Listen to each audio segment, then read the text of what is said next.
Hi, it's me again with Corel Draw Tips and Tricks, and earlier today I did a video on how to design something like this, and I thought I'm going to design one in a cube or a square. So I've drawn a line, I've drawn a square. I'm going to select both of them, and I'm going to hit the letter R, and that'll put it on the right side of the object.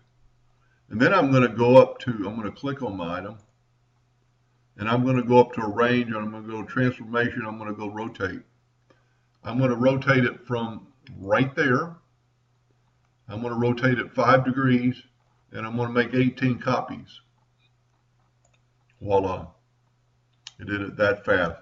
And then, like in the video before, just take your virtual segment delete key and delete your extra lines. Easily done. I'm going to go ahead and group them all. Or not first, I'm going to make them all a little darker, a little thicker. And then I'm going to group it all, Control G. I've got a hotkey for just G. And then I'm going to Control D and make a duplicate, and I'm going to rotate it this way. I'm going to Control D again, and then I'm going to flip it that way.